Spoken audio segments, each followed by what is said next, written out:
Welcome, today in front of me Vivo Y76 5G, and I'll show you how to check battery temperature with Ampere app on this device. So first we should go into the Play Store application, and after that here in the search pool we should enter the Ampere.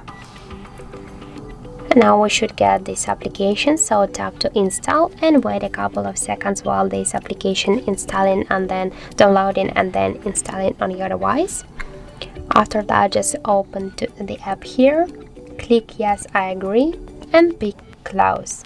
After that, tap here on the left down corner, and now you can see here the information with the temperature of our device battery. In my case that's 30 and 3 degrees.